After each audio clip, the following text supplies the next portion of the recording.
I did microfinance for 20 years and saw that with great difficulty, microfinance was getting down to really poor people, and it was fine for entrepreneurs in urban areas, but 80% of the population was still being left out. So I had the chance in Nepal to find a totally different model that took the microfinance paradigm and turned it completely upside down. Instead of creating huge financial institutions, little groups of 20 were mobilizing their own money, making loans to each other, and then dividing up the fund and getting all the profits went back to them. So this event in 2000 completely rewired my brain from a credit guy, and had done projects in 35 countries and helped introduce group lending to Acción way back in the 1980s, to a savings group, and I've never savings group advocate, and I've never turned back. So Nepal, did the evaluation, found out how it worked. This took me on to India to do the self-help group programs in India, and then to Zimbabwe, where I saw these groups surviving in the face of 500% inflation, and then started working with Oxfam, where I designed and led Saving for Change, which has got these groups going, 35,000 of these groups going across Mali, Senegal, Cambodia, El Salvador, and Guatemala.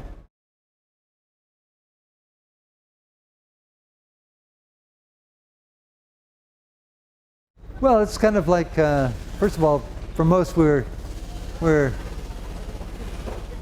pretty much irrelevant on the scheme of things, because microfinance was such a big operation. Pretty much, I'd say microfinance has gone its own way, and savings groups have established their niche in the market. It's a really interesting case, just exactly related to your question. In Cambodia, I was out visiting a village, and there was 8 MFIs trying to find customers, poaching customers from each other, looking for market share. At the same time, there were 8 Saving for Change groups there, each with about 20 members, saving money, making loans to each other. And from the perspective of the groups, this is fine. There was a perfect bifurcation of the market. They saved money in their little groups, and they made loans to each other, small loans, and when they needed bigger loans, they went on to the MFIs. But the MFIs were mad as hell, because they were seen as a threat to their market share. So it's, yeah, I think there's plenty of room, and basically when you get down to the markets being reached by microfinance and by savings groups are very different. The savings group clients are far more rural, far poor, live in isolated areas, hard to get to. Basically a market that microfinance could never make any profit doing. So I think there's a real market for both of them.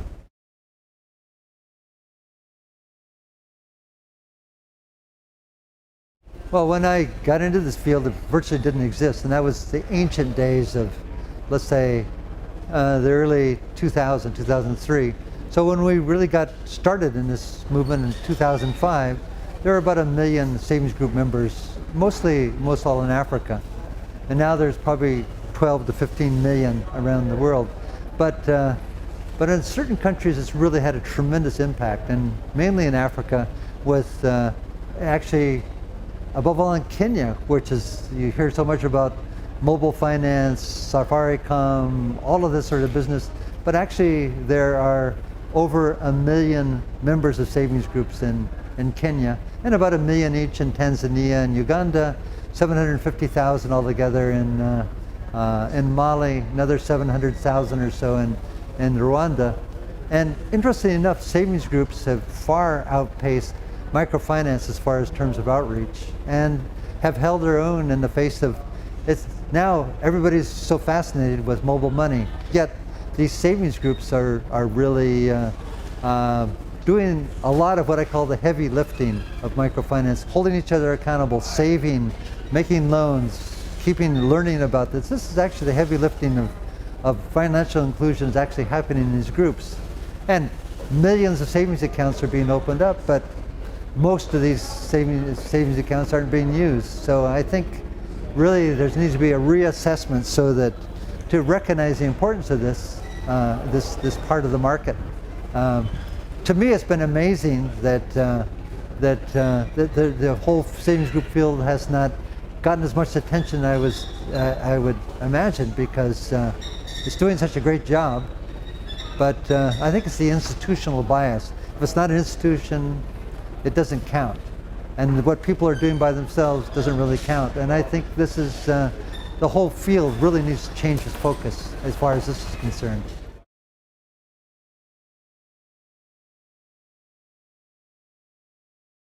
Well, I think a huge part of it is that there's a huge, in microfinance, there's a myth, largely a myth, that financial institutions can be profitable. Well, the vast majority aren't, but that myth and that huge possibility for investors to invest in loan funds from outside capital. Of course, people could mobilize their own savings if there was mechanisms to do so.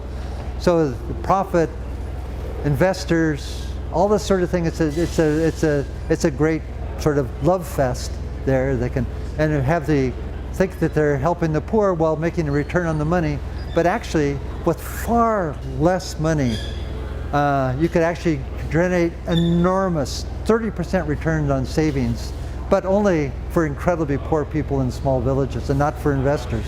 So that's a really different paradigm, and for some reason, well, for important reasons, the investors in the microfinance just do not see these groups as serious players. That's because they never get into the villages and never talk to people and never really understand what's really going on. I'll have to say, as a microfinance guy for 20 years, I never went to a village or an urban area and had a serious conversation with people about how they actually manage their money. What are all the mechanisms they use? We just visualize ourselves as the saviors coming in and changing things. But in reality, we're only bit players in the portfolios of the poor.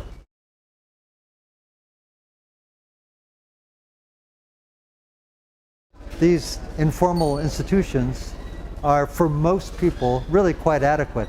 They can save the money they want, they can get access to all the money they want for loans, and it's very profitable for them. It builds social capital. But for maybe one or two in the group, there's some cause for reason to get out a larger loan that they can't get from the group. So yes, there is a reason, but I think it's that I think the whole microfinance, the whole financial inclusion business would be well advised to really consider what is the best option for people, not automatically assuming that the only financial inclusion is a link to a formal financial institution. Just to give you some statistics, of the program that I managed and ran, 700,000 people, 700,000 villagers, and some 10,000 villages are managing by themselves with no staff input whatsoever 35 million transactions a year. No staff involved. We can create groups with 1/10 the staff, much less complexity, and of the $32 billion a year that goes into financial inclusion, of that is $3 billion in grants.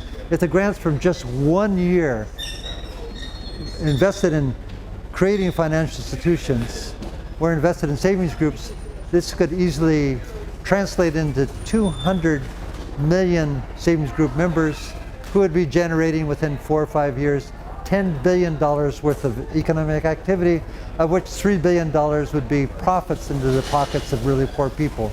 I think this is a message that needs to get out to the world and could have a transformative effect on development in the poorest parts of the world.